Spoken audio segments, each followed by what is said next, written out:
All right, good afternoon. We'll go ahead and call to order the regular meeting for the City of Murfreesboro Board of Zoning Appeals for February 24, 2010. First item on the agenda is the consideration of minutes for the regular meeting on January 27, 2010. Those minutes, I believe, were included with our agenda materials. Are there any changes to those minutes? If not, those minutes will stand approved as presented. Before we move on to new business, we've had a procedural change, I guess is the best way to describe it, with the Board of Zoning Appeals.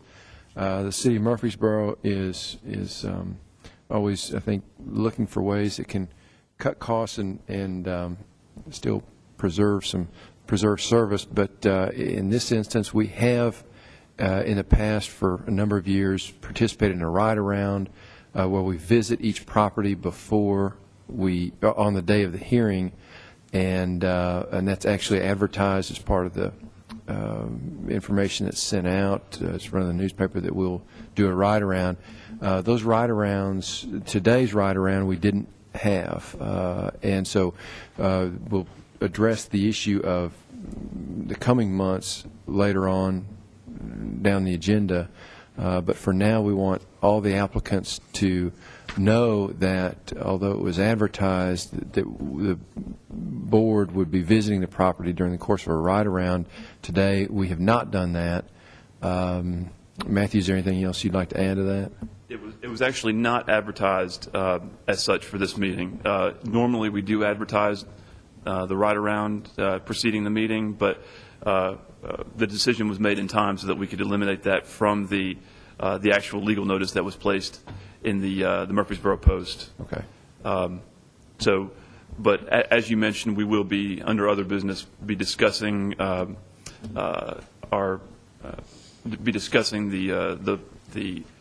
actual ride around and the temporary suspension of having the ride arounds, and that will be brought up under other business today. Okay.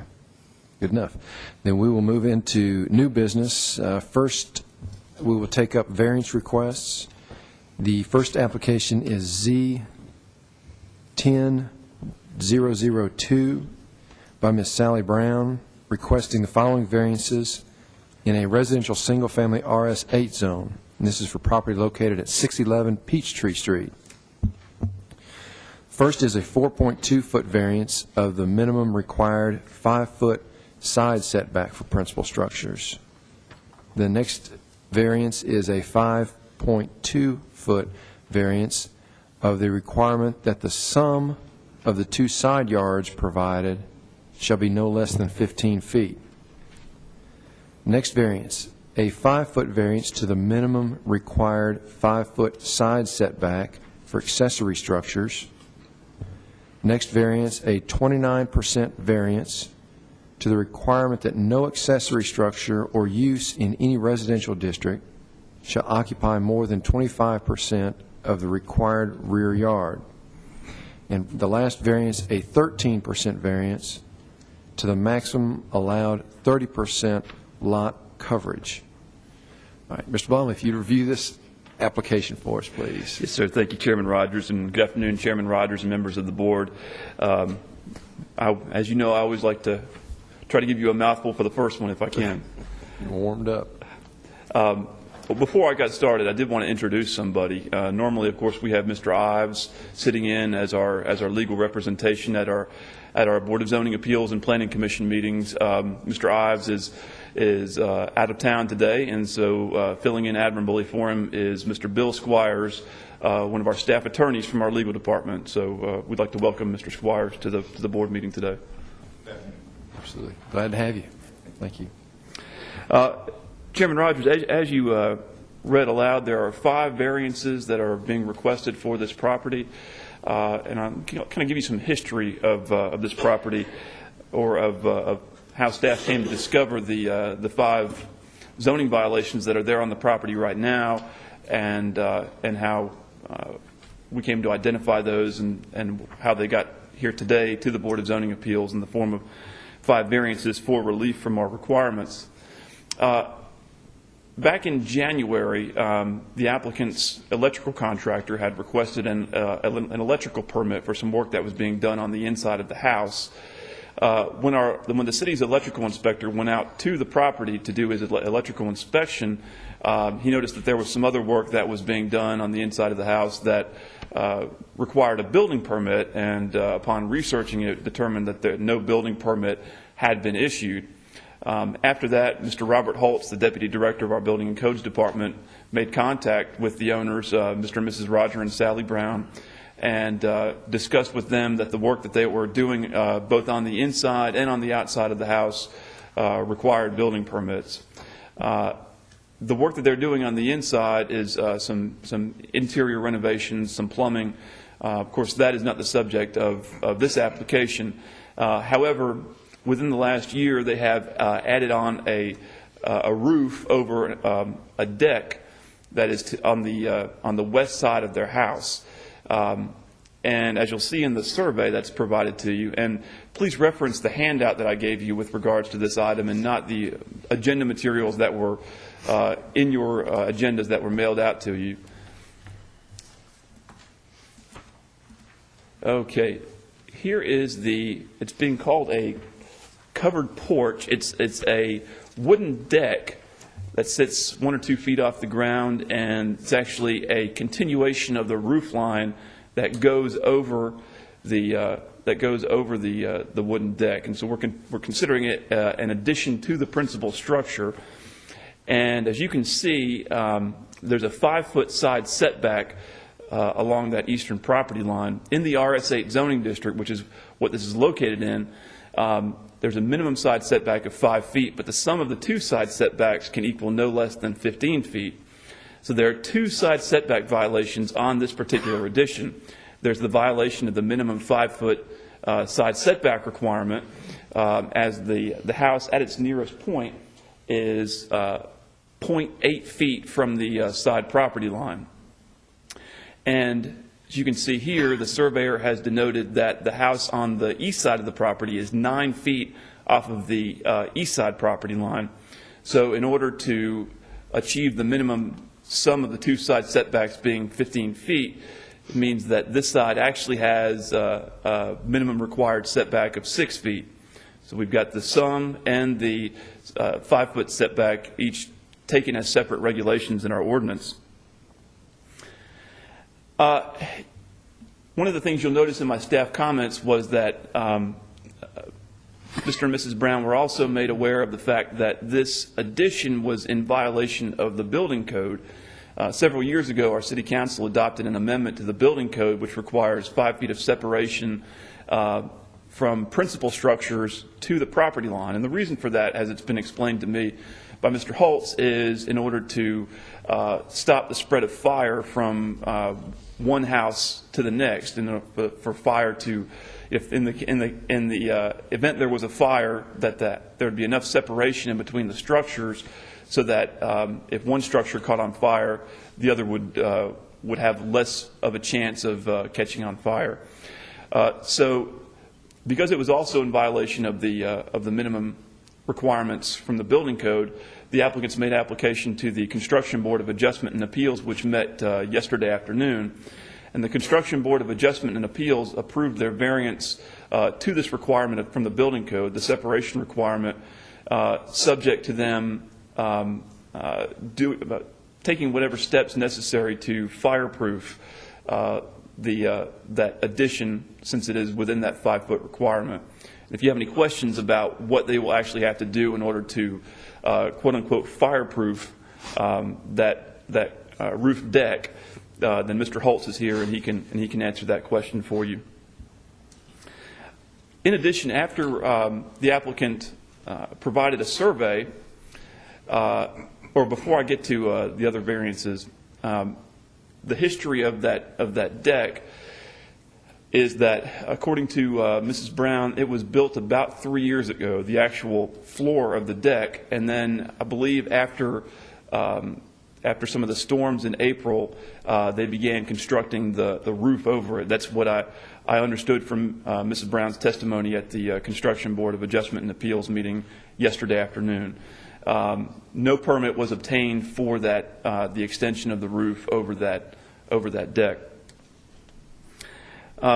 When we got the survey in, I noticed a number of other violations as well. And as taking a belts and suspenders approach, we have included all 5 variances.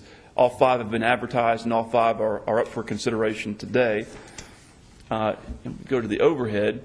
You'll notice that down here in the southeast corner of the site, there's what the surveyor is calling a garage awning. And I think most of us would customarily call that a carport. It's actually a separate carport for the applicant's boat. And I'll show you the aerial photograph in just a moment.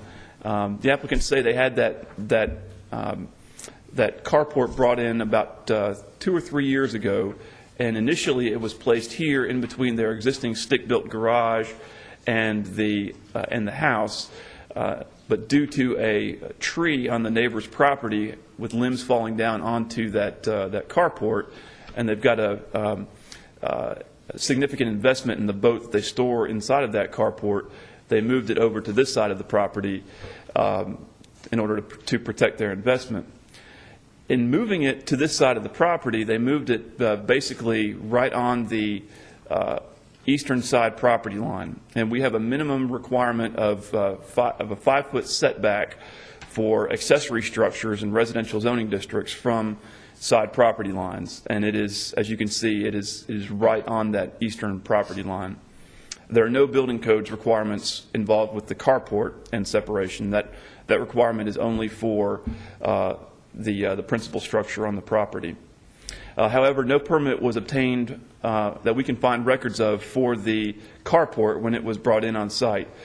Of course, had permits been obtained for all of these improvements to the property, the applicants would have been made aware of the setbacks and of the minimum building code and zoning requirements, so that all of these issues could have been avoided in the place that we're at right now with this application. And looking further at the application or at the survey, staff had the surveyor calculate the square footage of each of the items, of each of the structures on the property. In the RS8 zoning district, there is a maximum 30% lot coverage, and that's the maximum footprint, the maximum percentage footprint that structures on the property can take up. So in other words, the asphalt and the sidewalk, anything that's at grade does not count, but any structures, the existing detached garage, the carport, the house, and the addition and the existing porch, all of those count towards the maximum lot coverage. And the lot itself is just a shade under 10,000 square feet. Their existing lot coverage, since both of the variances that they're asking for, both of the structures that are in question are existing because they've been erected without permits, the total footprint of the structures in the lot right now is approximately 43%. So they are requesting a 13% variance to the maximum lot coverage in order to be able to keep the existing structures, including the roofed deck addition and the carport. Finally, our zoning ordinance dictates that in residential zoning districts, accessory structures cannot take up any more than 25% of the required rear yard, meaning that the 20-foot required setback that runs parallel to the rear property line, no more than 25% of that back 25, that back 20 feet can be taken up with accessory structures.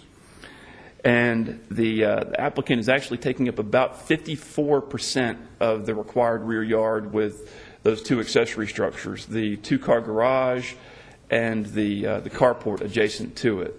And according to the applicant, the garage has been there since just a couple of years after they moved there. So it's been there for approximately 15 to 20 years. But of course, the carport is relatively new. So those 2 structures are actually in excess of what is allowed and to be the maximum area that can be taken up in the required rear yard.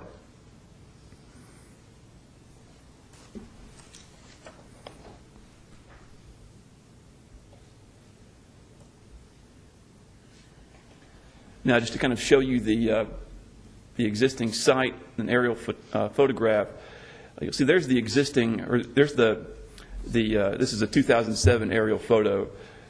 There's the carport that was actually relocated to on top of the slab here at the end of the driveway at the southeast corner of the property. The applicants share a driveway with their neighbors to the east, and there are single-family residences on each side. I did give you a letter from the resident of 607 Peachtree. Mrs. Brown gave me that letter to hand out to you all just moments before the meeting. And so you have that there to read at your leisure. And now what I'd like to do is just show you some photographs of the site.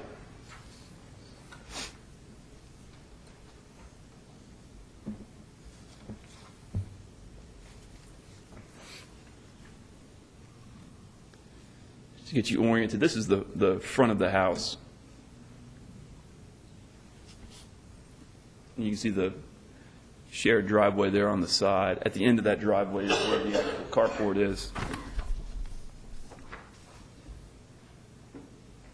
This is a view of the yet-to-be-completed addition. This is the extension of the roof. It's actually on the back side. You can see how it's actually an extension of the existing roof.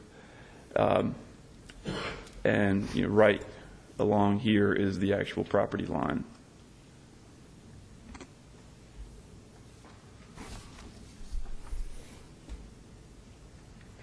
This is to give you some perspective as the addition relates to the next house next door.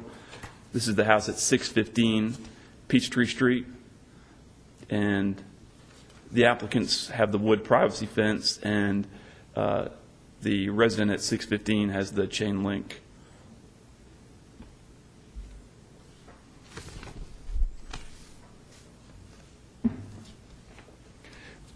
And this is looking at the back side of the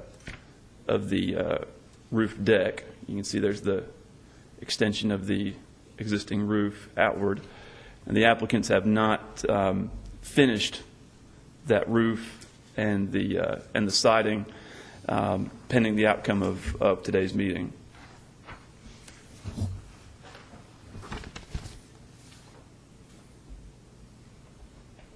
Just another view of the deck and its proximity to the property line.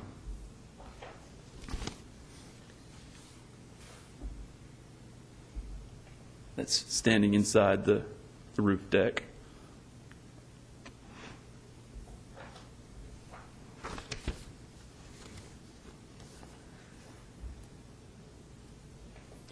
That's the back side of the house right there.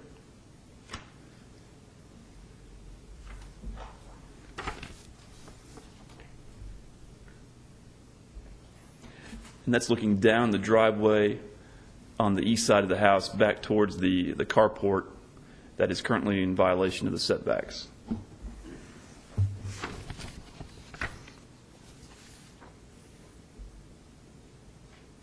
The next two are just a few shots of the carport, which currently houses their boat.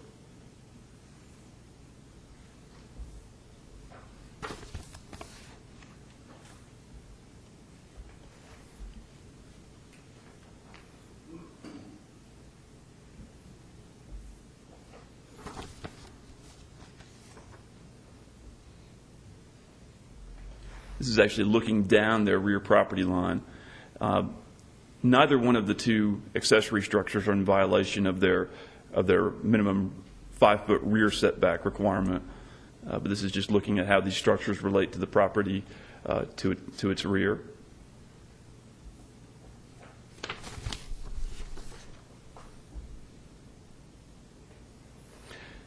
This is the existing detached garage. According to Mrs. Brown, this was built about 15 to 20 years ago. We cannot find any building permits on it either, but we cannot definitively say whether or not permits were obtained and it was constructed properly with permits. So we do not have this as the subject of any actions on today's agenda.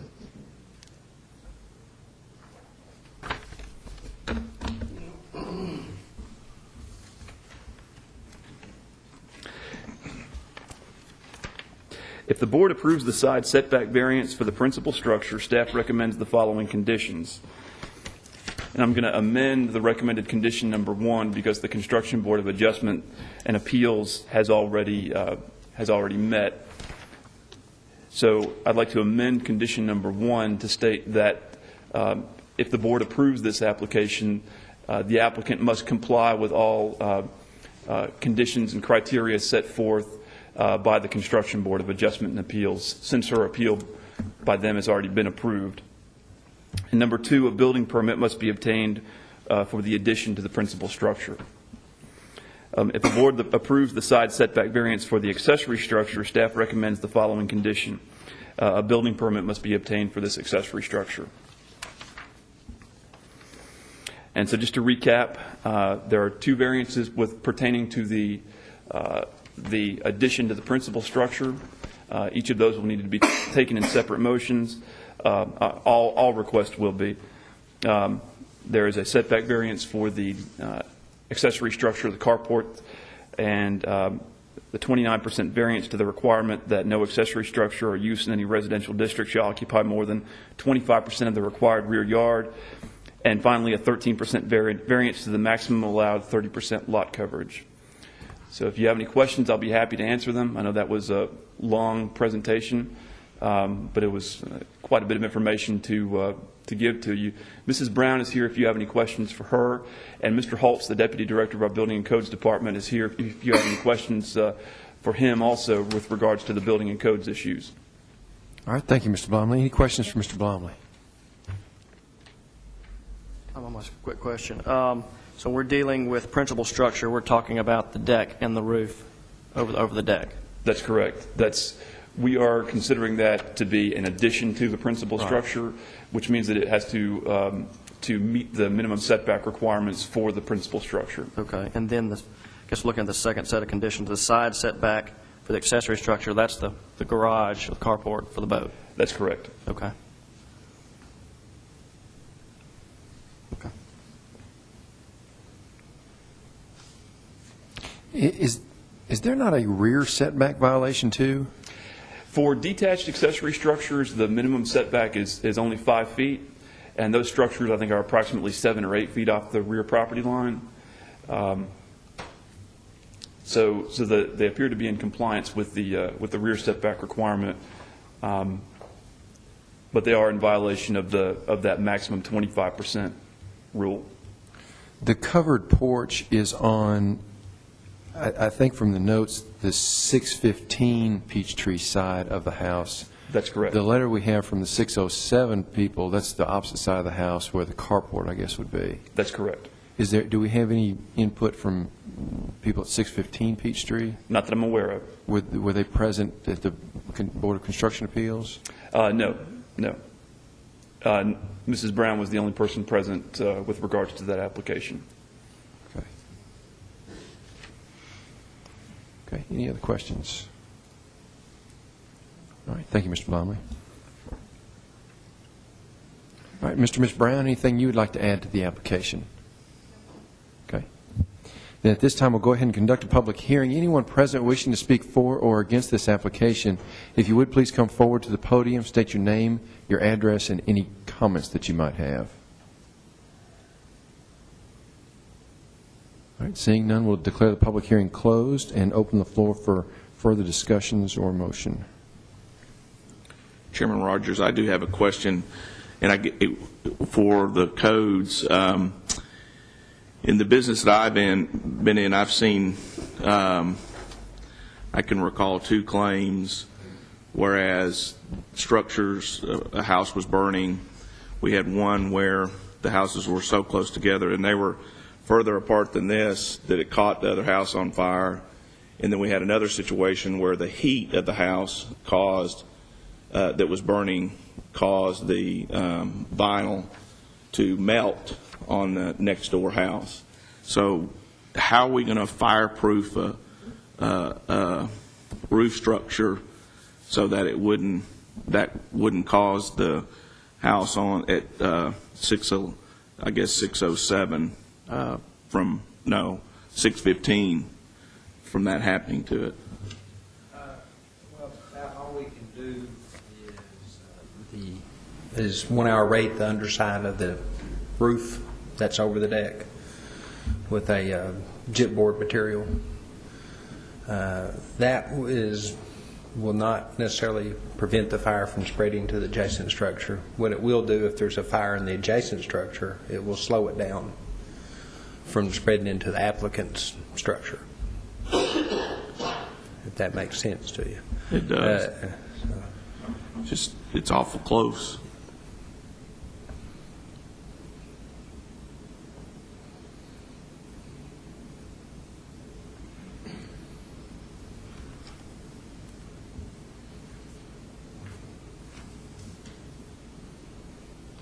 All right. Other discussion, questions? We will be taking these 5 variance requests in separate motions.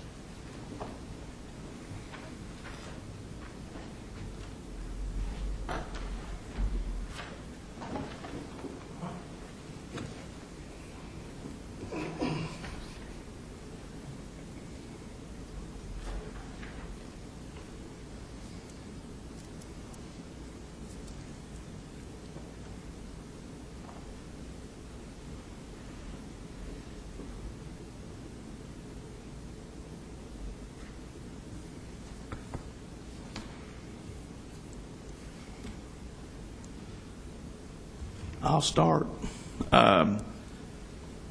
with the first one. I mean, I'm hesitant to vote for that particular variance just for the sole reason where I have actually witnessed damage to another structure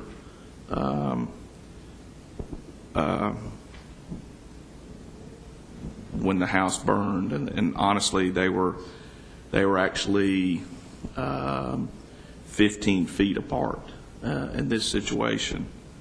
I was hoping for a better description of fireproofing with respects to how it would not be able to continue to go further. I realize that roof and deck are already there. And I'm sure that the homeowner didn't know necessarily that they were in violation of the side setback requirements with respects to a principal structure. I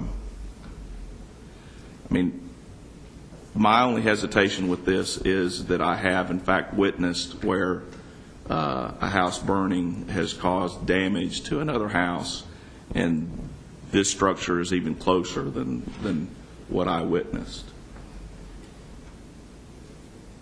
Do we know how far off the property line the side of 615 is? Have we seen that measurement? Mr. Dodd, I don't know the exact measurement. If you'd like, I'd be happy to put the photograph that I took back up. I'm looking at the aerial. Is that what you're talking about? Or are you talking about your photograph? I've actually got a photograph showing those two.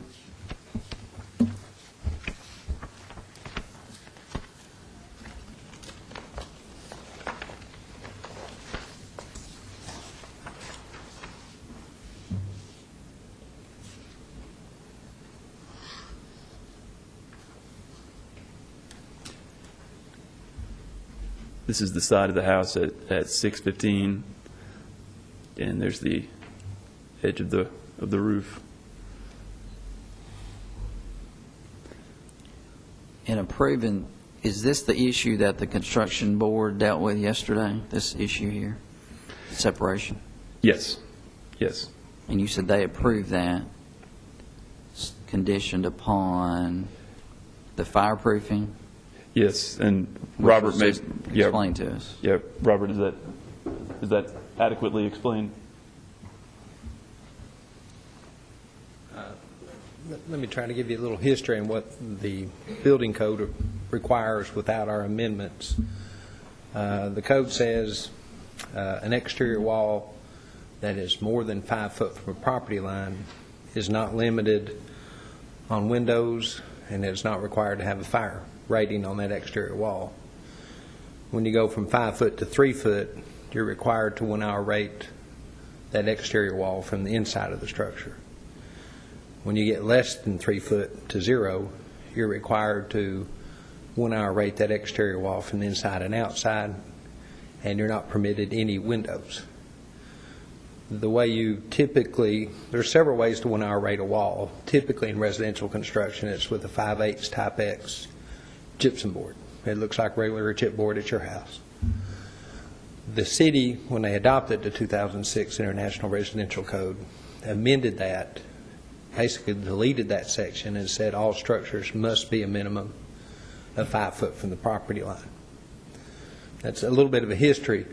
The variance that they asked for yesterday was to get around that 5 foot required setback from the property line. Construction board says you can have the variance as long as you 1-hour rate the underside of that roof deck. Therefore, if a fire in the adjacent structure rolls up under that roof deck, it should protect that structure for an hour. Now, the exterior wall of the house is another 15 foot from the edge of that, from the deck, if that makes sense to you. Okay. So it is 15 feet? Yeah, I mean, I'm guessing, but that's about right. Okay. So from exterior wall of the applicant's house to exterior wall of the neighbor's house is a pretty good distance. Okay. It's that deck over that roof over the deck that's the question. Right. This will, should slow the fire down. I mean, the response time by the fire department's, 5 minutes or so. It's probably closer or less time where they live. So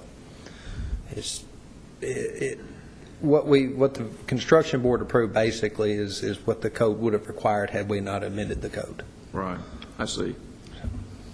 Did the fact that it really wasn't I know it's defined by our ordinances since it's covered as a structure, it's not an accessory structure, but did the fact that it's not really, like you said, the exterior wall, it's an addition to that, did that factor in at all? I mean, does that make it less likely or less dangerous to spread because it's not encompassed with walls and stuff inside it? Not really? Not really. Okay. We've definitely seen houses in Murfreesboro that are as close, if not closer than this. But those are built by permit and are built according to code. If these two houses are separated by 5 feet or whatever their separation is, with the fireproofing that the Board of Construction Appeals approved, would that be what would be now required of just regular construction if these houses were constructed 5 feet apart? Do you understand what I'm talking about? Well, if you're saying this roof was built 5 foot from the property line, is that what you're telling me? Yes, sir. Or asking me? If that's the case, there's nothing required by code. No, I'm sorry. Okay. That's not what I'm talking about. Right. These houses with the roof as built, the house next door, there's approximately 5 feet of space. Is that right? Yeah. Okay. If there were two houses that were 5 feet apart, the codes the way they would have to be built versus the way that these houses are built with what they went through yesterday, are they the same? The code references the property line, not the adjacent structure. The people next door could add on to their house, get a variance, build closer to their house. So the code always references that fire rating from the structure to the property line. Those are, property line is pretty much a fixed location.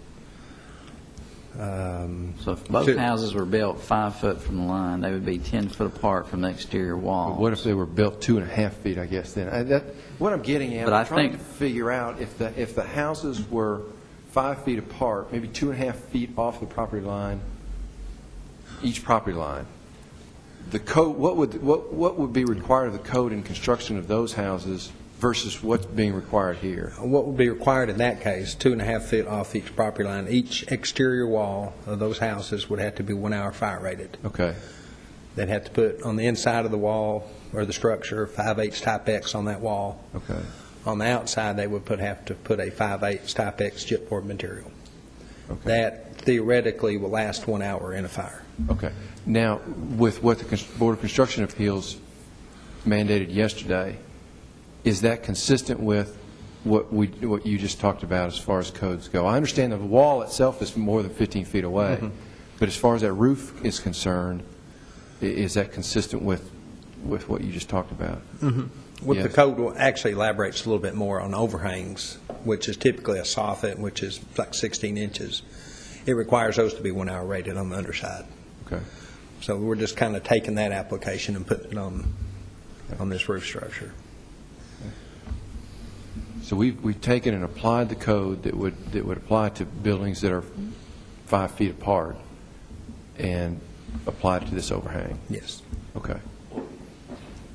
And Chairman Rogers, one thing that I did want to point out, just by eyeballing the photograph, just guesstimating, I'd say, Robert, would you agree that it appears to be about probably at least 10 feet off the property line, the house next door from the property line that adjoins these two properties? Just eyeballing the air conditioner that's there and the space from the air conditioner to the fence. It's a good 10 foot. Okay, so they're not 5 feet apart, then they're probably closer to 10 feet apart. If I had to estimate, that's what I would say. Okay.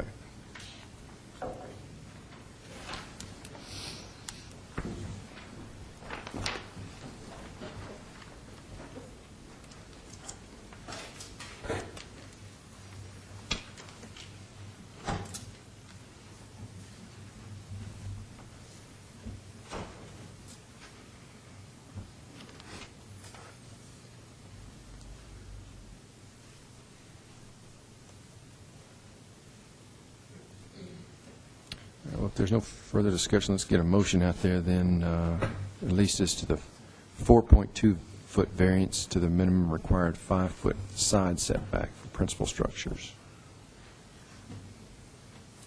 Mr. Chairman, I'll move for approval of the 4.2-foot variance. That's subject to the staff. Subject to recommended staff comment. conditions. I'll second. Now, we have a motion and a second. Is there any further discussion? I will say this, Ms. Brown, you've got a lot, as we work down our way through these variances here, you've got a lot going on this property. I think you can probably tell by the hesitancy of the board to even vote. You know, we recognize the difficulties you would have in tearing this stuff out, but at the same time, I think you recognize a great hesitancy on the board to allow you to move forward with structures that are this close. This is a very close call for us. I mean, it is for me. I can't speak for the rest of the board. And I've been on the board for over 10 years now. I do not recall an application where we've had this much stuff going on a lot, where we've had this much coverage of a lot, and this type of these close proximity structures like this. So I think you all have just about maxed out what you can do on this lot, and maybe time to look for more room. All right, we have a motion and a second. Is there any further discussion? If not, all in favor say aye. Aye. Aye. Any opposed? Aye. Okay. It was 3-2, I believe, 3 in favor and 2 opposed. All right. We'll now move next to the 5.2-foot variance to the requirement that the sum of the 2 side yards provided shall be no less than 15 feet.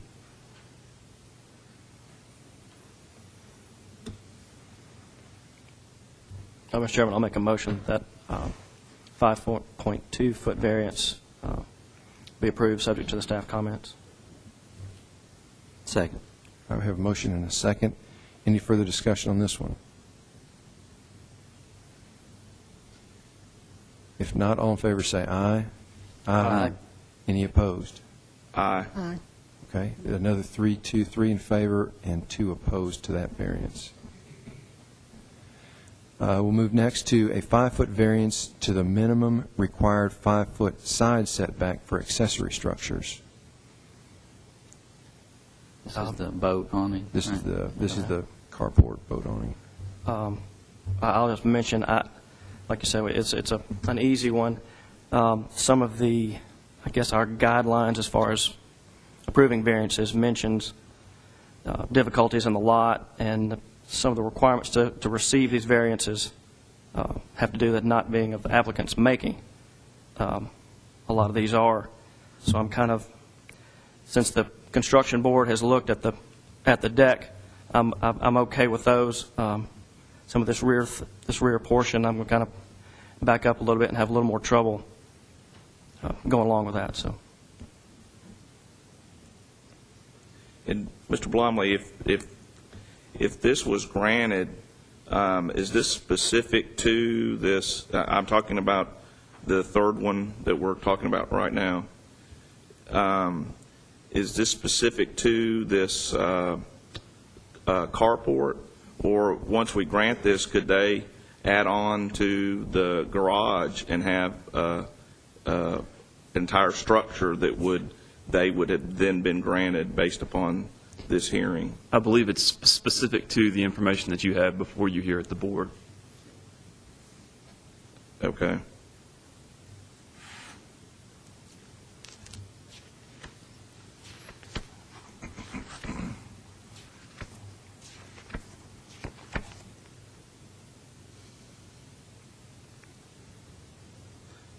My only comment would be is I don't have as much a problem with this as I did with the roof deck, just because we're impacting a neighbor and could impact a life safety issue. I don't, in this situation, this is not a life safety issue, and other than looking at it is not going to impact the neighbor. And if the neighbor that's next to it today, it doesn't have an issue with it, then I would not have an issue with it, would be my only comment.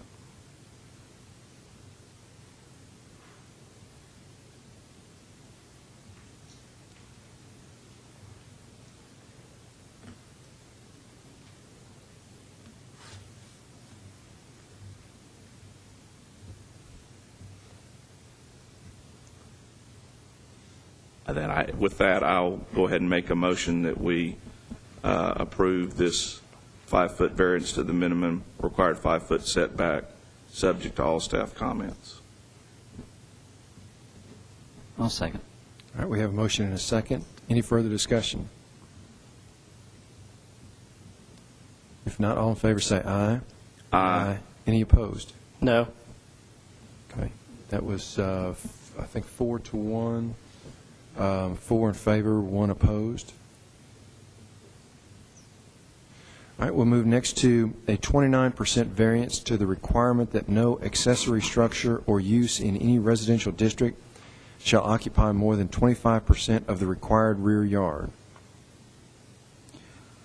What are we're talking about on the rear yard? You're not talking about the setback. You're talking about a percentage of the lot size that's dedicated to rear yard, or The rear yard would be considered, in other words, the rear setback. So the rear setback in the RS8 zoning district is 20 feet. The width of the lot is 70 feet. So we multiply that 70 times 20, come up with 1,400 square feet. No more than 25% of that 1,400 square feet, that's the back 20 feet of the lot, can be taken up by structures. So it's kind of a maximum 25% lot coverage for the rear setback, if you will. but the reason it's not going to the chairman's question is not a setback violation is because the accessory structures are less than the 20 for principal structures, right? Correct. Accessory structures. The definition of the rear yard is based on principal structure. That's correct. That's correct. And the rear setback for accessory structures, detached accessory structures, is only 5 feet. If this new addition, the garage awning, as it's called on the site plan, wasn't there, the two-car garage would be okay? It would fit under 25%? Let's see.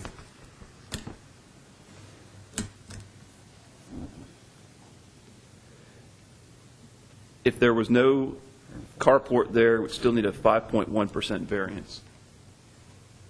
So the detached garage in and of itself is in violation of that maximum 25% requirement.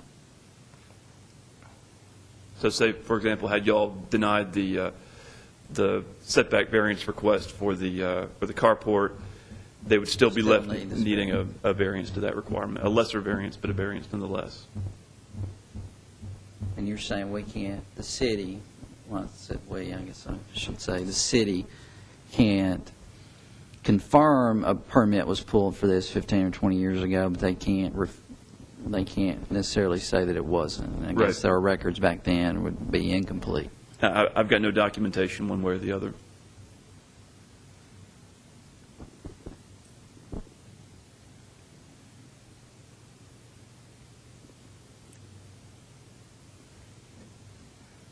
So if this next one did not pass, then they would be subject to pulling down both structures or getting the compliance? Well, depending on how much of a variance was approved, I think that if you wanted to, if knowing that we do not know whether or not the garage was built legally or not, legally established or not, we do know that it's not compliant with that maximum 25% requirement. But whether or not it was compliant at the time it was built is something that we don't know. I don't know that there were any. Our current zoning ordinance was in effect back when it was purported to have been built. I'm not aware that percentage has changed in that time. It may have, but I'm not aware of that. So I guess it may have just been if it was the same and it was in violation when it was built and it was legally permitted, it would have been an oversight by staff. But I can't verify the chain of events for that garage one way or the other. So I guess at the very least, as a means to tie up some loose ends with regards to that existing garage, I think they need some type of relief on that maximum 25%. I was asking, I didn't want to bring in the two-car garage and bring in any more issues with that, so that's kind of what, I vote for this so it doesn't bring into the, if you got the awning, so I just want to make sure it wasn't going to affect the two-car garage that was already there.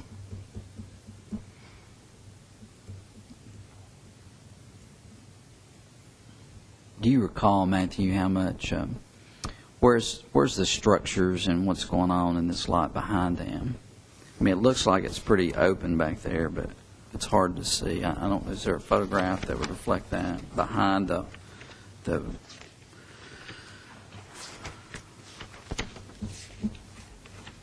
understand my question?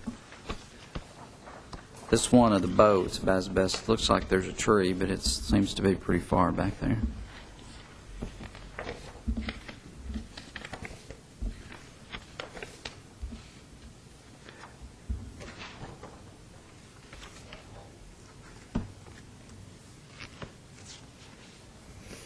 I believe it's adjacent to the backyard of a house. This is the house that is that occupies the lot to the rear, and it actually fronts on Idlewood Drive, which is a small street.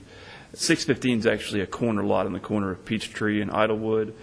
So this house is directly adjacent to 615, and the carport actually is adjacent to the backyard of this house that faces Idlewood. Let me show you this. It may make more sense.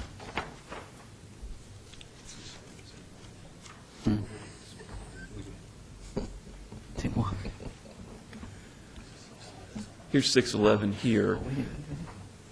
This lot faces the adjacent street, Idlewood, and the house is up in this area. So the existing garage and the carport are Right basically there. adjacent to the backyard of. I got you. That faces the other. Correct. And is Correct. that, I guess, another accessory structure that you've got the arrow on there for that built? Or is that the part of the residence?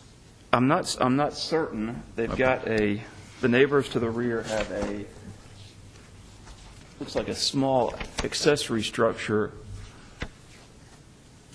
that this particular photograph might not do it justice. It may actually be deeper than it appears to be in this photograph.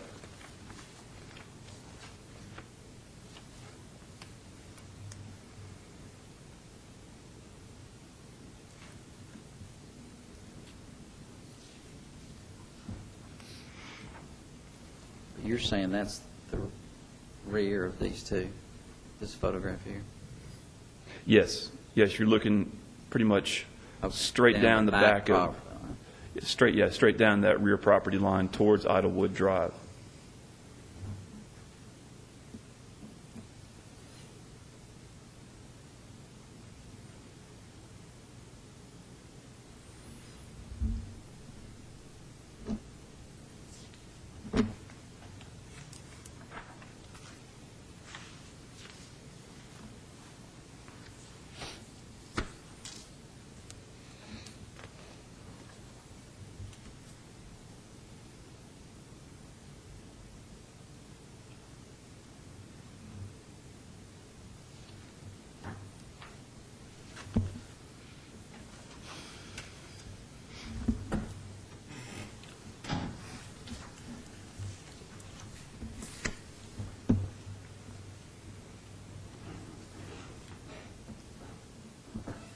All right, anybody want to take a crack at a motion on this one? 29% variance to the requirement that no accessory structure or use shall occupy any more than 25% of the required rear yard.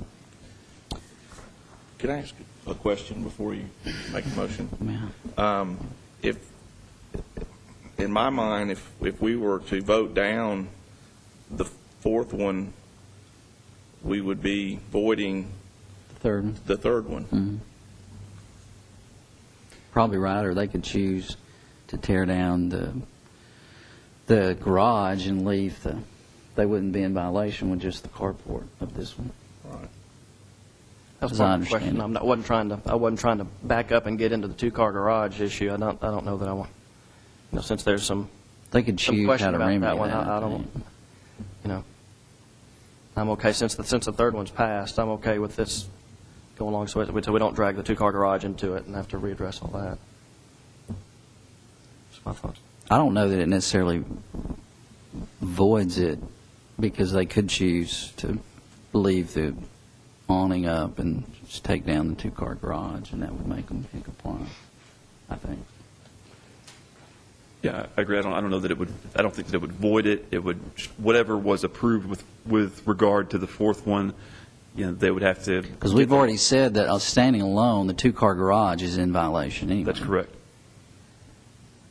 So really what we're voting on, in my mind, is the two-car garage. I mean, we've already approved the other one. And they can't leave if we don't approve this in some form, whether it's the percentage asked for or some lesser percentage, then the garage has to go. Because if they left it alone and chose to tear down the carport, they're still in violation.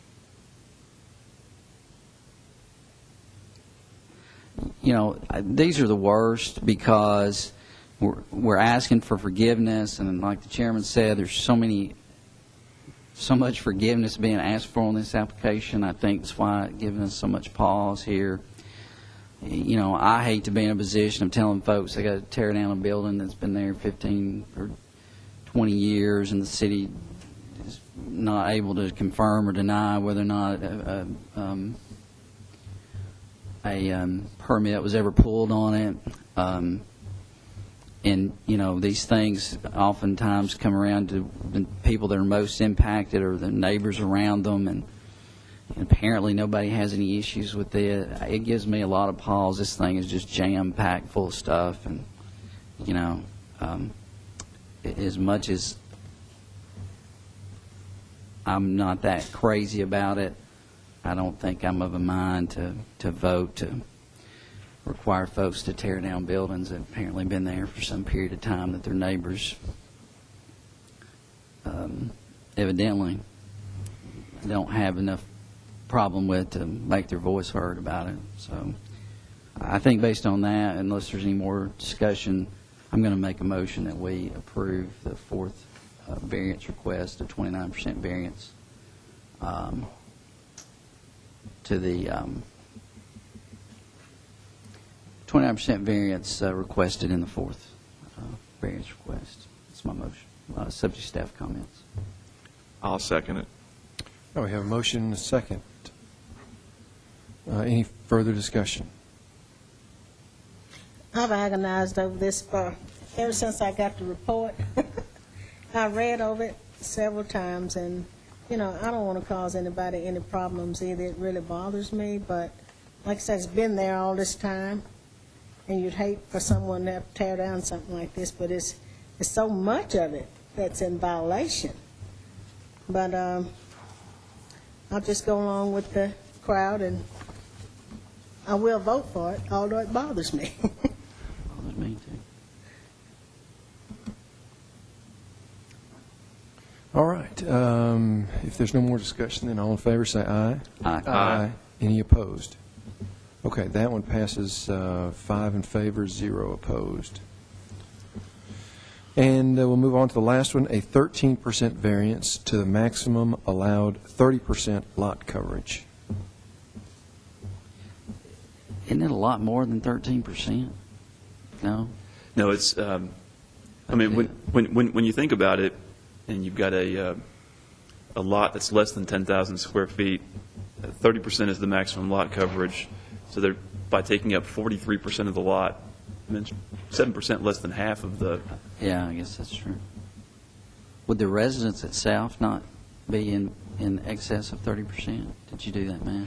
I'm just kind of doing it in my head here. It's close, isn't it? Okay. If almost 2,700 square foot. Right, Of course, that includes porches. the residents factoring out the carport and the roof deck addition, would still need a 1% lot coverage variance. It would be at 31%. Yeah. Adding the roof deck onto that adds an additional 5%, up to 36%. I got you. If you did not add the roof deck and you're adding the carport only, that adds an extra 8.1%. So without the covered porch, just the residence as it sits still needs a variance on the 30%. Wow. They taught you how to do that at Auburn, didn't they? Make those graphs. The Alabama public school system, Ah. wonderful institution. Yeah. Okay.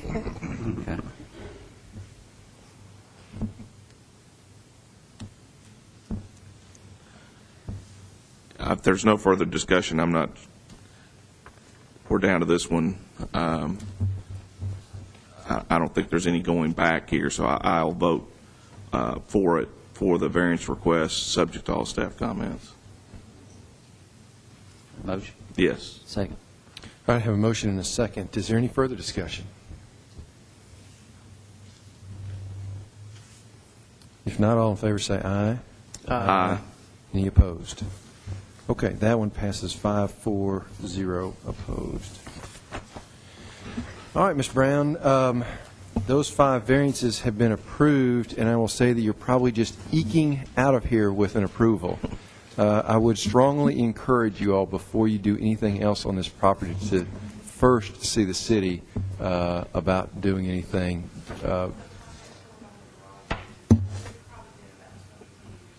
Okay. Okay. Yeah, but there's the garage you may be okay with as far as a permit goes, but there's a lot of other stuff going on the property that wasn't that is a forgiveness thing, and so I don't know. Yeah, I'm not sure if maybe at the end of the rope on that. All right. Well, good luck to you. I appreciate you coming in today. All right. We'll move on to application Z 10003 by Mr. John Callow for the City of Murfreesboro Community Development Department. This is for Ms. Juanita Mack, requesting a 12-foot variance of the minimum required 30-foot front setback and an 8-foot variance of the minimum required 20-foot rear setback for principal structures in a residential single-family RS8 zone. And this is for property located at 808 Sunrise Street. Mr. Baumley. Thank you, Chairman Rogers. This item is, the house has not been built yet, so Mr. Callow is requesting permission. That's one approach. See how effective that is. The subject property is located at 808 Sunrise Street, which is this house here, which is no longer there. As you know, Mr. Callow, in his distribution of federal grant money, one of the programs that he has is he identifies residential structures that are in disrepair, that are beyond the point of rehabilitation, and he can use those federal monies to have the houses raised and then a new house rebuilt in its place for people who qualify for the program. Mr. Callow has come before the board a number of different times, much the same as Habitat for Humanity comes before the board, when we're trying to retrofit these older lots that aren't necessarily conducive to our current setbacks.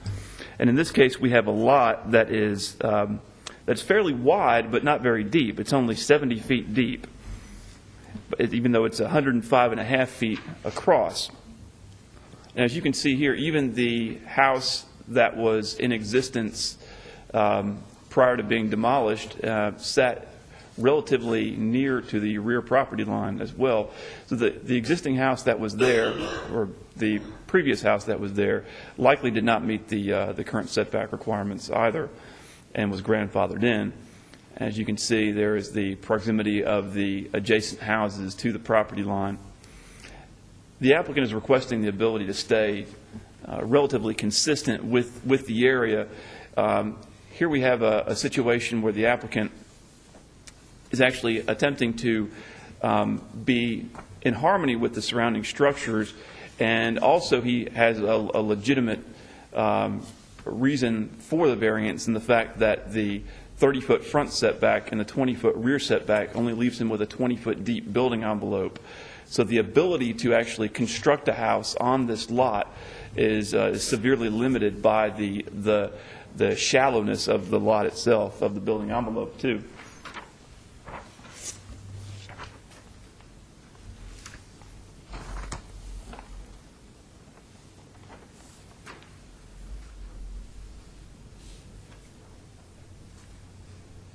Included with your agenda materials are elevations that the applicant's designer has provided for us.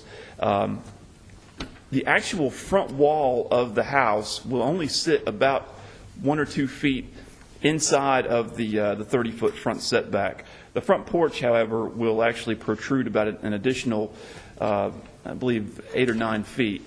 And we've actually advertised for a little bit of extra room, a little bit of extra wiggle room, so that Mr. Callow is not bound so tightly to certain variances that if he ends up going over a foot, he'll be back to the board to ask for forgiveness after the house is built.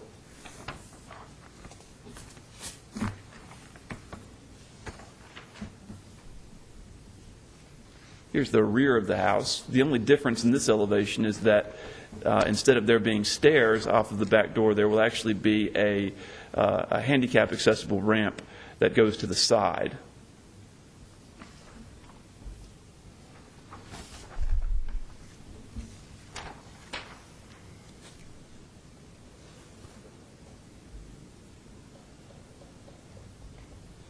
Mr. Callow is a jack of all trades, and this is his plot plan drawn to scale.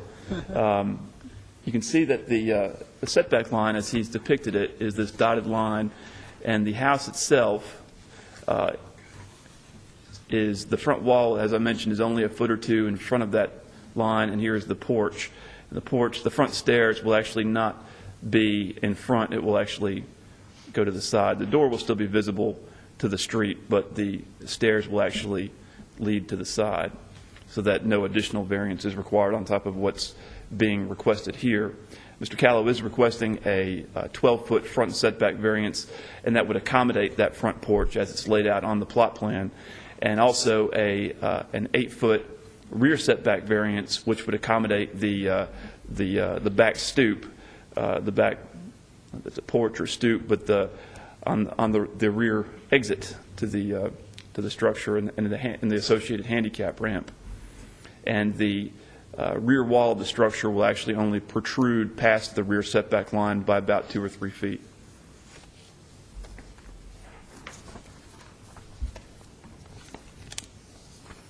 Show you some photographs of the area.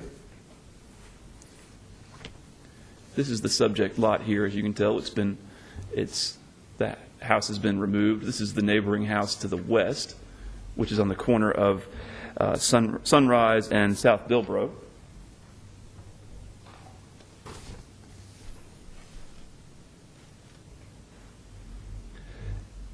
This is looking straight on from the right-of-way into the lot, and you can tell it's got very limited depth.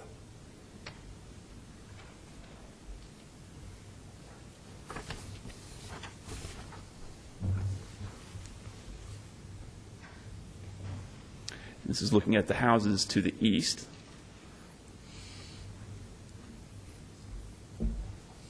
I tried to take a few shots that kind of give you a good example of the proximity of the houses to the east to the property line. Kind of difficult with the trees in the way. But with that being said, did go over those variance requests that Mr. Callow is requesting. Each of those would need to be taken in separate motions. If you are of the mind to approve these, staff recommends that both be subject to the following condition. A surveyor will be required to help lay out the footing of the structure, and a surveyor's certification must be provided that the building is in compliance with the action of the BZA, as well as all other setback requirements. And this has been communicated to Mr. Callow, and he is fine with the condition. If you have any questions, I'll be happy to answer them. Mr. Callow is also in attendance today if you have any questions for him. All right, thank you, Mr. Blomley. Any questions for Mr. Blomley? All right. Mr. Callow, anything you'd like to add to the application? All right. At this time, then, we'll go ahead and declare a public hearing open. Anyone present wishing to speak for or against this application, if you would, please come forward. And seeing none, we'll declare the public hearing closed and open the floor for any further discussions or motion. I would just like to commend Mr. Callow for the fine job you're doing on removing these old houses and putting up other ones. As a matter of fact, at my new church, which is First Baptist now, the property is just right across from our parking lot. And you're doing a great job. I've been riding around seeing all the things that's being done to that area to make it better. And I appreciate that. And with that, I'd make a motion to approve the 12-foot variance with the staff's recommendations and conditions. Second. All right. Have a motion and a second. I think we all second those comments, too. Any further discussion? If not, all in favor say aye. Aye. Any opposed? All right. That application has been granted. Mr. Cal, I appreciate you coming in today. Thank you very much. Did we, We Mr. need to- Chairman? Got I'm 20 sorry. 8 foot. I'm sorry. Hang on one second. So we have done the 12-foot variance of a minimum required 30-foot front setback. We still have to do the 8-foot variance of the minimum required 20-foot rear setback. So moved. Second.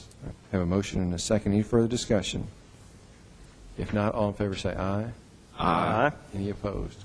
All right. Now it's been granted. Thank you.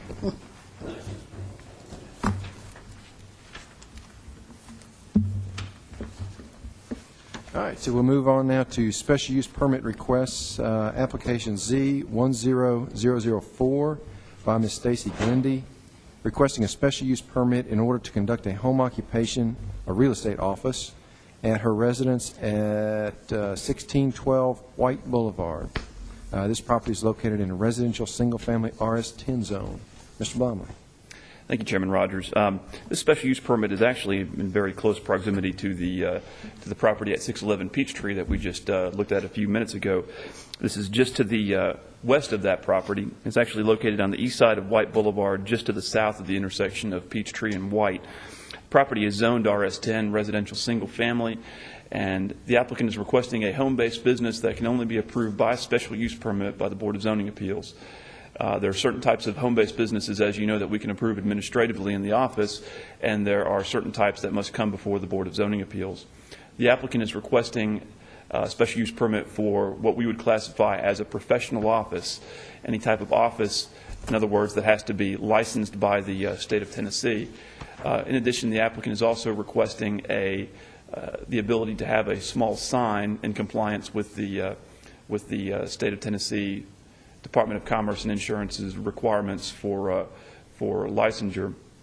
And I did call the Real Estate Commission to verify that this was something that in order for the applicant to operate the real estate office out of her home, that she had to have the sign, and the Real Estate Commission said that a sign was indeed required. Show you an overhead of the subject house, which is here, denoted by the word site. And as you can tell, it's a single-family. Stated the obvious there, didn't I, Mr. Halliburton? Yeah, think so. Yes, I guess that would be the reason why we have site pointing to the subject property. I'm Captain Obvious today, I guess. At any rate, subject property is located within a single-family residential neighborhood, and in a moment I'll show you all of the surrounding houses in the surrounding neighborhood, and so you can get a feel for what the adjacent land uses look like.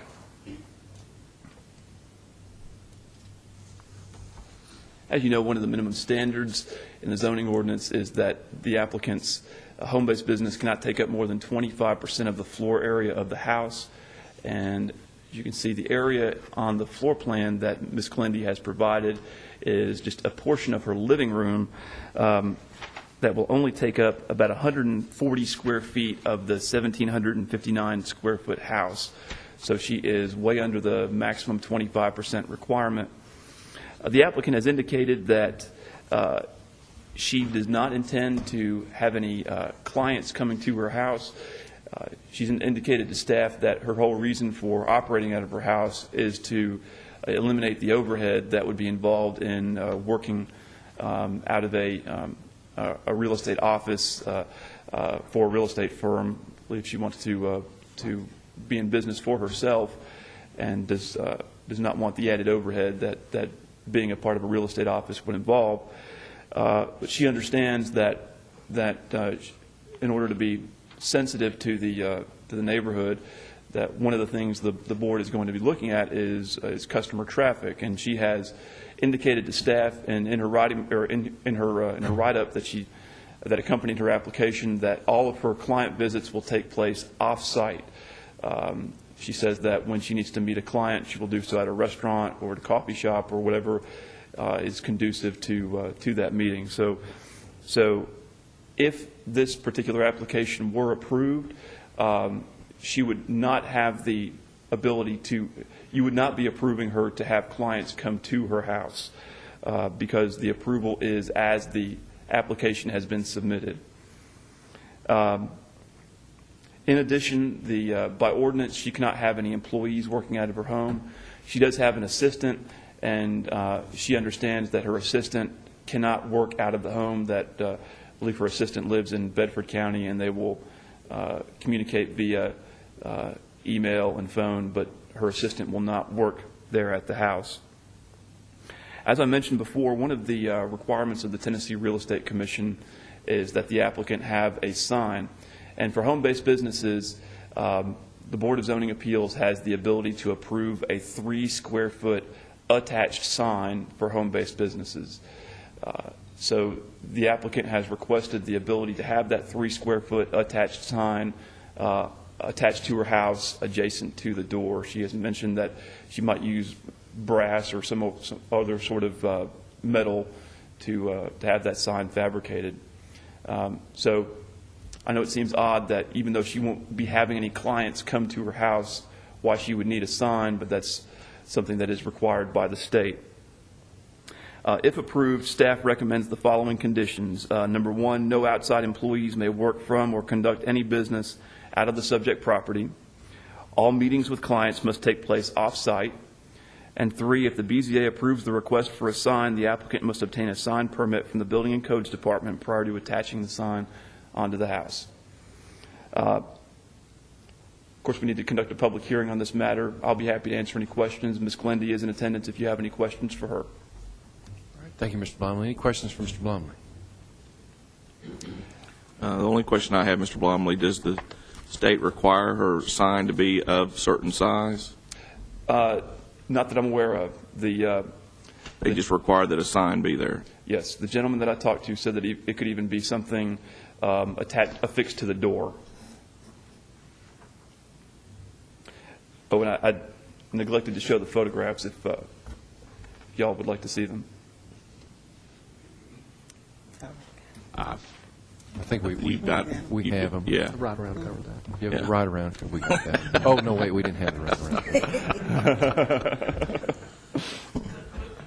Any other questions for Mr. Blomley? Thank you, Mr. Blomley.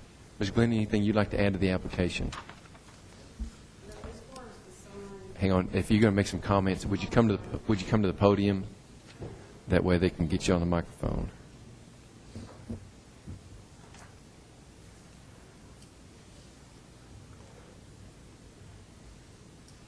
I just wanted to let the board know, as far as the sign, it will be as small as I can get it, because I don't want, anybody driving by my house and knowing really that I have a business. It's just more so for real estate fees. Because I am a broker, I thought I might as well use it, especially in this economic time, so I'm not having part of my commission taken when I sell a house. But the sign is probably going to be about like this. It's more just like a little nameplate beside the door. That's what I'm planning on, just so you know. That's kind of where I was going, so I think that would be good, even though you're allowed a, what did you say, a 3-foot square sign. I mean, if you want to do something less than that'd be great, so it would be less obtrusive to your neighbors that are around you. Yeah, that's what I was thinking, just a little maybe brass plate, something classy looking but small, to where it may even look from the street, hopefully like the Glendy family. Right. Unless Right. somebody came right up to the door. Right. But yeah, thank you. Thank you. Hang on, ma'am. Oh, Ms. Glenn, I think we got another question for you. You briefly mentioned, and one of my questions was, you're a broker, right? Yes, sir. Okay. And are you affiliated with anybody other than, you're just going to have your own agency then, is that right? Right. You I'm already affiliated. You already have a broker's license? Yes, sir. Okay. I have since 2003. But in order to, so you have another office that you've been using, or you just haven't been using? Correct. I'm affiliated with, what's the name of it? American Home Real Estate, WPI American Home Real Estate. I have my license hanging there. What will have to happen after if I get approved, I get my permit, I take it to the Real Estate Commission. They will upgrade my license from just real estate broker to principal broker. So it'll just be me, myself, and I. I'll be the principal broker of my own company. And you're not going to have any agents working under you or anything like that? No, sir, not that I know of. Well, but you understand this approval would keep you from doing that? I mean, it would just, Well, I guess I have a there's no question. employees or anything? Well, they're not, and if I guess let me ask this question to make sure that I've done this right. If an agent comes to work, if they hang their license under this firm name, which hopefully if the name's not taken, I want to name it At Home Realty, they just hang their license under me, just like I do where I'm at, but they don't come into my home. They have their own, they work on their own, because they're just affiliated, they're not employees. Mr. Dodd. As they can, as far as we're concerned, they could hang their license, at your house as long as they didn't actually physically work out of the home or conduct any business out of your home. Now, if they were working out of their own homes, they would have to go through the same process. Well, I mean, and they lived inside the city limits, of course. They would have to go through the same process for their own residents that you're having to go through right now. I don't plan on having any, but I just want, if that did happen, of course, they would have to go through the same process. I don't really know anybody in Murfreesboro, but they would just be affiliates. That would be it. They wouldn't be coming like a big office like my license is hung with, where I can go make copies or meet clients. That wouldn't be an option. I'd be the only one working out of my office at home. Right, and Ms. Glinda, you do understand that in no event can you have any employees working out of your home or conducting any business out of your home, correct? Yes. That's all I wanted. Okay. I just, All right. Thank you, Ms. Lindy. At this time, then, we'll go ahead and conduct a public hearing. Anyone present wishing to speak for or against this application, if you would please come forward.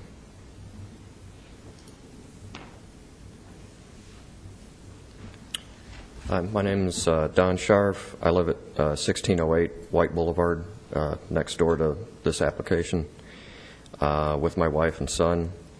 And we understand the conditions for this business would be that no customers, no employees would be allowed to visit or work out of the home. And for that reason, we're not opposed to permitting the business from being there. But we are opposed to a sign being attached to the house. We're concerned that in the future, potential buyers in the neighborhood would see that sign, and of course they would not know and would not understand that the business that was being run out of the home did not involve any extra traffic. So for that reason, we'd like the sign to not be permitted, but we have no objection to the business itself under the conditions that have been set on it. All right. Thank you. Mr. Scharf, is that right? Right. S-H-A-R-F. S-C-H-A-R-F. Thank you. Any questions for Mr. Scharf? All right. Thank you, sir. Okay. Thank you. Anyone else present wishing to speak for or against the application? All right. And seeing none, we'll declare the public hearing closed and open the floor for further discussions or motion. You said the maximum signage that we can approve would be? A 3-square-foot attached sign. So nothing freestanding, and so it'd have to be attached, and 3 square feet is the maximum size.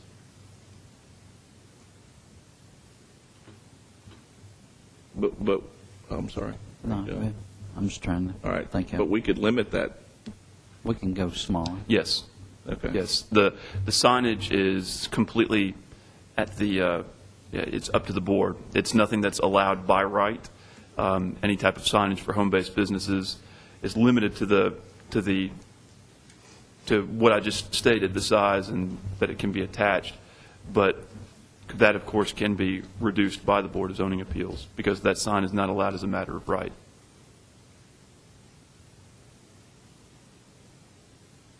Ms. Glendy, do you know if the state requires a minimum size for your signage in order to be in compliance? Yeah, if you would.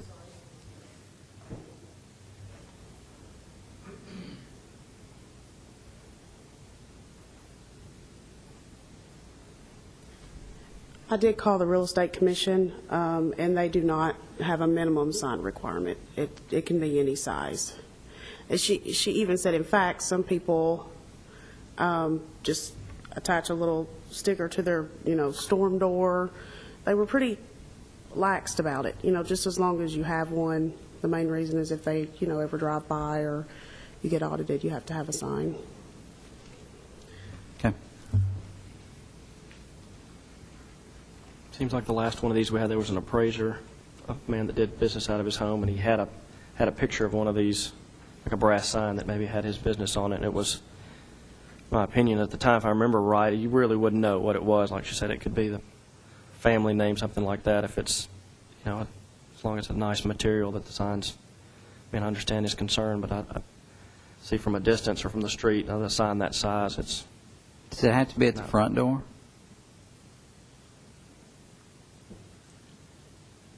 You might want to just camp out right there.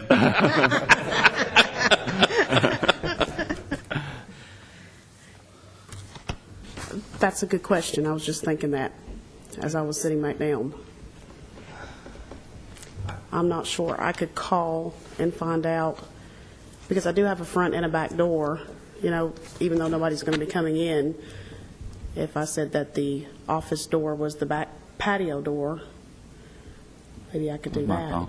I recall we permitted one of these, it was in Palmer Heights back several years ago, and they were going to put the sign on the back door. Okay. I honestly don't think the Real Estate Commission really, cares, but I can call and find out.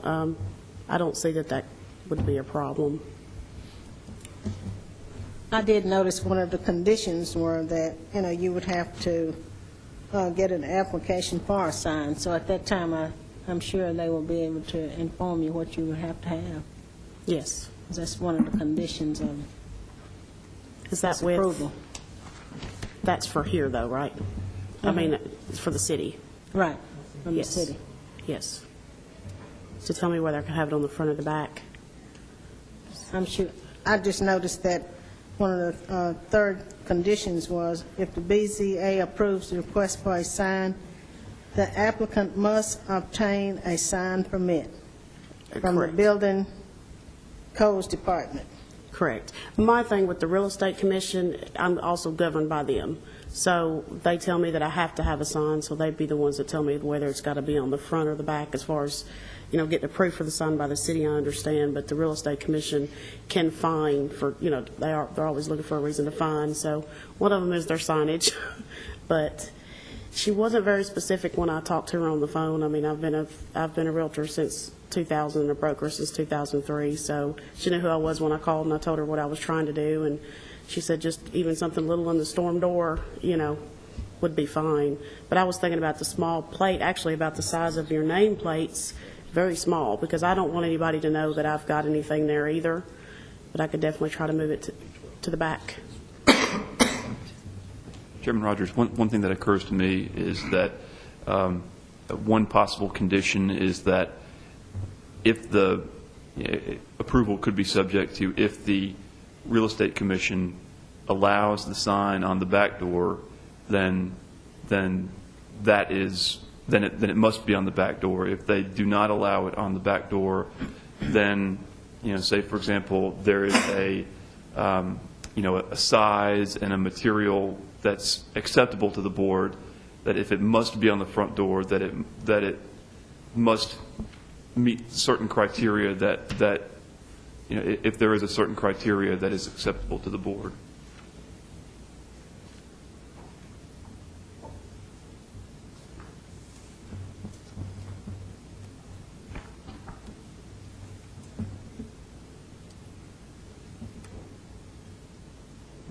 My only comment, I would agree with if it can be put on the rear, that's where it needs to go without any question. I think that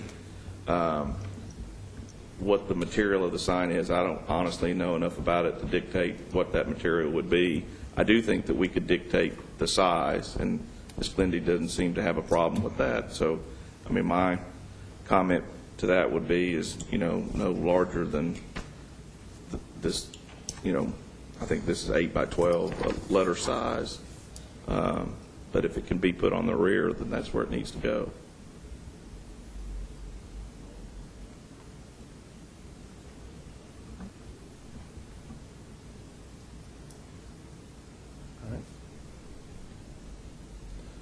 Take a motion. Does anybody? I'll make a motion that we grant the special use permit subject to all staff comments, and adding that if the Tennessee Real Estate Commission will allow you to put it on the rear, that you would do so, and that the sign would be no greater than a normal size, letter size document, I think, which is, if I'm not mistaken, 8 by 12, but 8 inches by 12 inches, but I could be wrong. So if somebody wants to clarify that for me.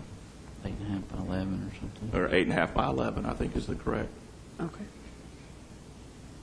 I'll second. All right, we have a motion and a second. Is there any further discussion? If not, all in favor say aye. Aye. Any opposed? All right, Ms. Glendy, that application has been approved. Thank you very much. We appreciate you being here today. I'll send you a letter in the next couple of days. Yeah. All right, we'll move on to our next special use permit request. This is application Z10005 by Ms. Rebecca Talley for the Murfreesboro Noon Exchange Club, requesting a special use permit for a group assembly use of greater than 250 persons for property in a commercial highway zone located at the southwest corner of Medical Center Parkway and Robert Rose Drive. Mr. Blum, if you'd review that one for us, please. Yes, sir. Thank you, Chairman Rogers. Now, you'll recall last year in 2009, Ms. Talley made application for the first annual, what is the exact name of it? Flags of Remembrance Healing Field. First annual Flags of Remembrance Healing Field. Thank you. And I'm sure Ms. Talley wouldn't mind the plug either. So, but it's my understanding from Ms. Talley that the event was very successful, and they would like to continue it and make it an annual tradition here in Murfreesboro. So they are making a request for a special use permit for a group assembly use of greater than 250 people, which in the commercial highway zoning district does require a special use permit for the second annual Flags of Remembrance Healing Field. The subject property, as you mentioned, Chairman Rogers, is at the southwest corner of Medical Center Parkway and Robert Rose Drive. It's also bounded on the east side by Maple Grove Drive, which is the easternmost access into the Avenue Shopping Center. And you'll see on the site plan that has been submitted. And just so you know, the site plan that was submitted last year, this is the same site plan. Essentially, no major modifications. The applicant found that this worked well, and we didn't have any, to my knowledge, we didn't have any complaints about the event, traffic or otherwise. Mr. Balachandra, our city traffic engineer, was pleased with the way that traffic flowed in and out of the event last year. The only difference between the site plan from last year and the site plan from this year is that they were going to install some temporary landscape stones through the landscape beds in the Belk parking lot, so that folks would not have to walk through the landscape islands. The Avenue, and understandably so, did not want them to do that. So that was something that they had included on the site plan at the request of the city, so that pedestrians would kind of have a refuge in those islands and wouldn't have to go around the islands or walk through the landscape beds. But the Avenue did not want that, and so they have eliminated that from the plan this year. The event will be held Memorial Day weekend, as it was last year. It is proposed for May 29th through 31st. And same as last year, the event will be held in order to raise money for various charities that the Exchange Club supports. People will be able to purchase American flags online in honor of a loved one prior to the event. Each of the pre-ordered flags will be placed on the subject property so that they can be observed and honored during the holiday weekend. The applicant anticipates between a minimum of 1,500 flags and a maximum of 4,000. On Saturday the 29th at 11 a.m. there will be an opening ceremony, and on Monday the 31st at 6 p.m. there will be a closing ceremony. In between the ceremonies during the course of the weekend, the field of flags will be open to the public, and members of the Exchange Club will be present. There is no charge for admission. There will be concessions offered on a small scale, and patrons who did not pre-order flags will be able to purchase flags at the event as well. During the course of the three-day weekend, the applicant expects a minimum of 1,000 and a maximum of 10,000 people attending the event. The subject property is currently unimproved. It's vacant land that Mr. Tommy Smith has given, as representing the owners of the property, has given the applicant the authorization to use once again to make application for this special use permit. In addition, the Avenue Shopping Center has given the applicant permission during that weekend to have the patrons of the event park in the adjacent parking lot at the Avenues.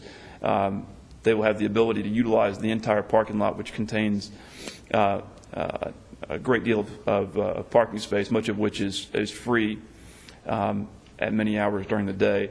And the applicant will also offer a shuttle service for those who may need assistance walking from the parking lot to the, or getting from the parking lot to the actual event. With that being said, as I mentioned earlier, we had no complaints regarding this event last year. If the board approves this application, staff recommends the following conditions. All structures brought in, including tents, must meet minimum setback requirements as shown on the plans. And one thing that I did note to Ms. Talley this year is that due to our Building and Codes Department's interpretation of the building code with regard to temporary structures. Tents, as we classify them as temporary structures that are less than 120 square feet in area, do not have to obtain tent permits. So, as long as the tents are not combined or attached to each other to make a larger tent, there will be no tent permit fee. The site must be fully cleaned and cleared no later than June 10th, 2010, and that's the date that the applicant has given that the site will be cleaned up. Event traffic control measures will be subject to the final inspection and approval of the city traffic engineer. We just want to make sure that everything is set up according to the plan, and that Mr. Balachandra has the ability to make sure that everything is in good order prior to the beginning of the event. With that being said, I'll be happy to answer any questions regarding this request, either before or after the public hearing. Ms. Talley is also present if you have any questions for her. All right, thank you, Mr. Blomley. Any questions for Mr. Blomley? All right, Ms. Talley, anything you'd like to add to the application? I just would like to thank you for considering it again this year. Last year was awesome. I would have never thought that it would have been as exciting and wonderful as it turned out to be. We think that we had about 10,000 people come through, and it was the most moving experience of my life. I mean, it was just a fabulous display. And if you didn't come out last year, this year we'll have 1,500 at least. And they're not the small flags. Everybody thought when they got out that they were going to be the little ones like they put out at the cemetery. They're large flags, 3-foot by 5-foot flags on 8-foot poles. It is incredible. And so I just want to thank you for hopefully letting us do it again this year. Great. Any questions for Ms. Talley? Do I remember that there was entertainment last year, or there was am I thinking about something else? We had Brigadier General Ike Osborne came and did a speech in the opening ceremonies. We had that. We had a bagpiper who played Amazing Grace and several other things. At the closing ceremony, we had someone from the National Guard come and do taps. And then we had the reading of the soldiers that had been killed in Afghanistan since the beginning of the war. And it was. I think we probably had maybe 2,000 people at the closing ceremony. It was incredible. And as far as the traffic, I mean, I'll tell you a story. There was a woman whose son was going to Afghanistan for the 3rd time, and she was very upset. And I was walking across the street with her, and she stopped in the middle of the street and hugged me. And we must have stood there for 5 minutes. And traffic stopped. They just waited. And nobody honked. Nobody did anything. And I finally was able to kind of move her toward the median there, and people went by. But it was incredible. It was really neat. Ms. Talley, I happened to be at the closing, and you're right, it really was wonderful. I enjoyed it. I had, purchased a flag for my husband, so, it was really good. I appreciate that. We have one little difference from last year is that if persons bought flags last year and they say, well, I already have a flag, we're going to do a thing called Operation Thank You. And it'll be where the Colonial Flag Company, where we get our American flags from, will send flags to Afghanistan, to the troops, in their care packages. So anybody that wants to purchase a flag can do that, and then they write a handwritten note. We'll have the note cards there, and you'll just write a handwritten note, and then when they send the care packages over, they will include the flag that person bought with the handwritten note of thanks. So that'll be kind of a nice thing to have in addition to what we've already got.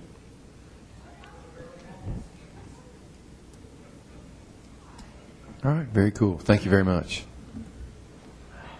All right, at this time, then, we'll go ahead and conduct a public hearing. Anyone present wishing to speak for or against this application, if you would, please come forward.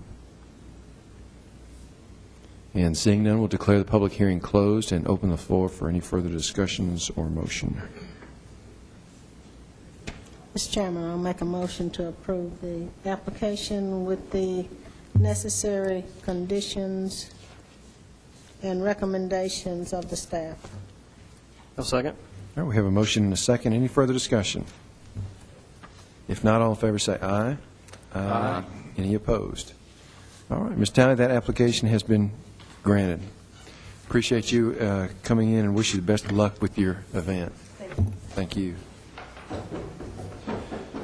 All right, we'll now move to sign variance request, application S10006 by Mr. Buford Carter for Three Rivers Storage LLC, requesting a variance from Section 25 1/4, 24A22 of the City of Murfreesboro sign ordinance, which prohibits a sign placed in or over a public utility or drainage easement. And this is for property located at 1840 Kimbrough Road.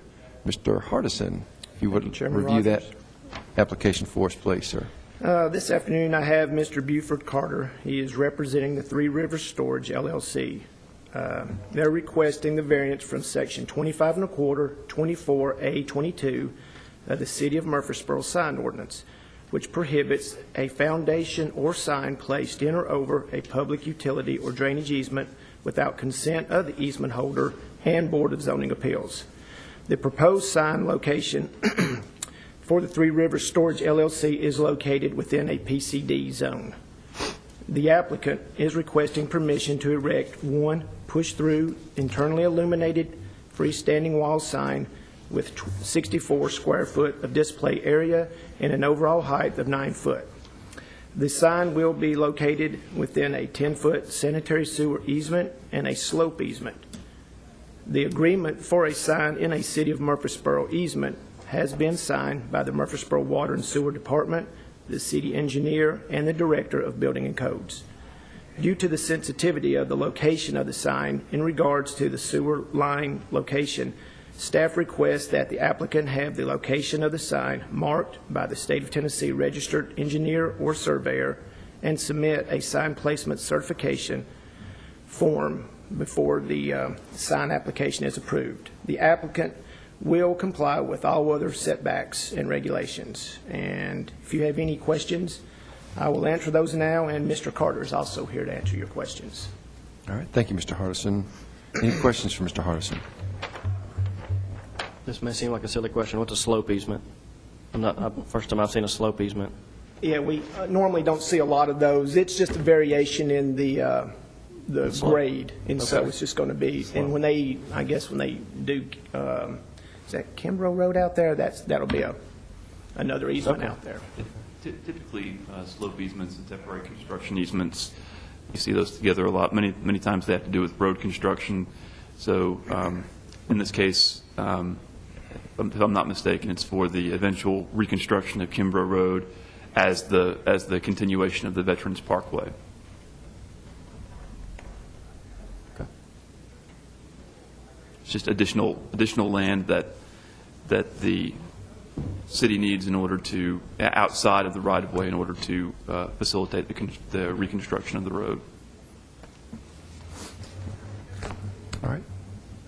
Thank you, Mr. Hardison. Mr. Carter, anything you'd like to add to this application? All right.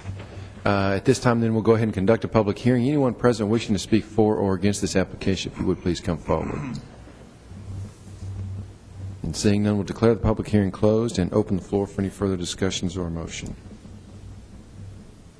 Mr. Chairman, I move for approval of the sign variance, subject to staff comments. Second. I have a motion and a second. Any further discussion? If not, all in favor say aye. Aye. Any opposed?